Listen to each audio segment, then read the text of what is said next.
जय श्री विष्णु दोस्तों।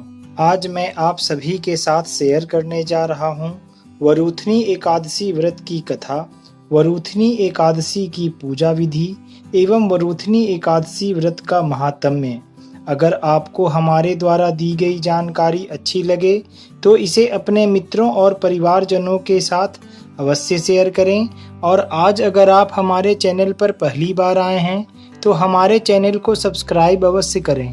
दोस्तों, वैशाख मास के कृष्ण पक्ष की एकादशी को वरूथनी एकादशी के नाम से जाना जाता है। शास्त्रों के अनुसार इस व्रत को करने से सभी दानों में श्रेष्ठ अन्नदान और कन्यादान का फल प्राप्त होता है। इस व्रत को करने वाले व्यक्ति को अनेकों वर्षों की तपस्या का फल प्राप्त होता है।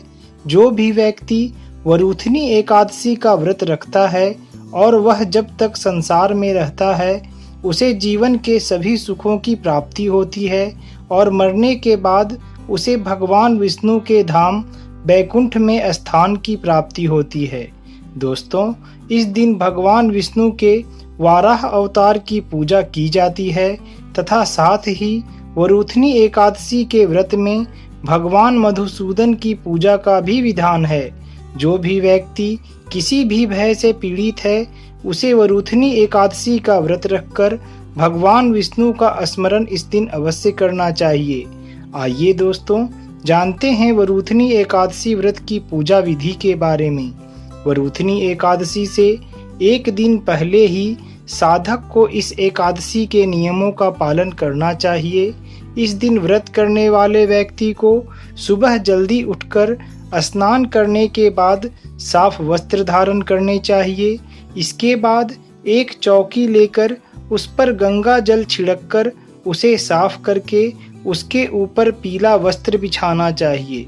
वस्त्र बिछाने के बाद भगवान विष्णु के वाराह अवतार की मूर्ति या प्रतिमा स्थापित करें और उनके साथ ही भगवान मधुसूदन की प्रतिमा भी उनके साथ ही स्थापित करनी चाहिए।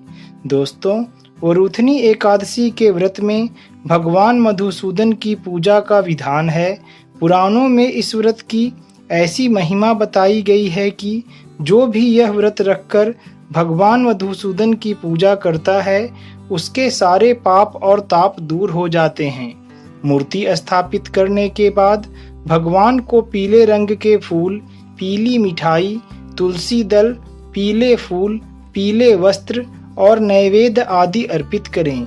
इसके बाद धूप व दीप जलाकर विधिवत पूजा करें और वरूथनी एकादशी की कथा पढ़ें या सुनें।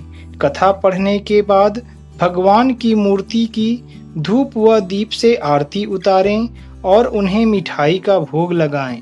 अंत में उनसे पूजा में हुई किसी भी भूल के लिए क्षमा याचना करें। आइए दोस्तों, अब जानते हैं वरूथनी एकादशी की कथा के बारे में। पौराणिक कथा के अनुसार नर्मदा नदी के किनारे एक राज्य हुआ करता था जिसमें मंधाता नाम के राजा राज्य किया करते थे। राजा बहुत ही पुण्य आत्मा थे और अपनी दानशीलता के लिए वह दूर दूर तक प्रसिद्ध थे। वह एक परम तपस्वी राजा तो थे ही, साथ ही भगवान विष्णु के उपासक भी थे। एक बार राजा जंगल में तपस्या के लिए गए और वहां एक विशाल वृक्ष के नीचे अपना आसन लगाकर उन्होंने तपस्या आरंभ कर दी। अभी वे तपस्या में लीन हुए ही थे कि न जाने कहां से एक जंगली भालू वहां पर आ गया और उसने अचानक से उन पर हमला कर दिया और उनके पैरों को चबाने लगा। लेकिन राजा मंधाता तपस्या में ही लीन रहे। कुछ देर बाद पैर चबाते चबाते भालू राजा को घसीटकर पास के जंगल में ले जाने लगा। ऐसे में राजा को घबराहट होने लगी, लेकिन उन्होंने तपस्वी धर्म का पालन करते हुए क्रोध नहीं किया और भगवान विष्णु से ही इस विकट संकट से उबारने की गुहार लगाई। भगवान विष्णु अपने भक्तों पर आए संकट को दूर ना करें, ऐसा तो हो ही नहीं सकता था। राजा की करुण पुकार सुनकर भगवान तुरंत वहां प्रकट हुए और उन्होंने भालू को अपने सुदर्शन चक्र से मार गिराया।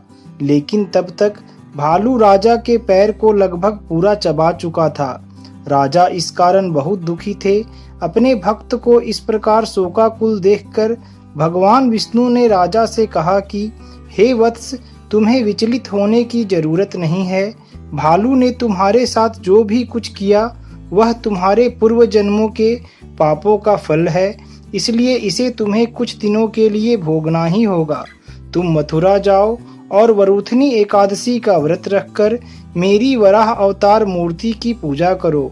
इस व्रत के प्रताप से तुम फिर से पूर्ण संपूर्ण अंग वाले हो जाओगे और इस एकादशी का व्रत करने से तुम अपने पूर्व संचित सभी पापों से भी मुक्त हो जाओगे। भगवान की आज्ञा मानकर मंधाता ने वैसा ही किया और व्रत का पालन पूरे विधि विधान और नियम से किया, जिसके प्रभाव से उसे फिर से नवजीवन प्राप्त हो गया और वह फिर से हिष्ट पुष्ट हो गया। इसके बाद राजा और भी श्रद्धा भक्ति भाव से भगवान विष्णु की पूजा करने लगा। दोस्तों, वरूथनी एकादशी का व्रत सौभाग्य देने वाली, सब पापों को नष्ट करने वाली तथा अंत में मोक्ष देने वाली है। इसलिए आप इस व्रत को पूर्ण विधि विधान और पूरे निष्ठा से संपन्न करें। आपकी मनोकामना अवश्य पूर्ण होगी। जय श्री विष्णु।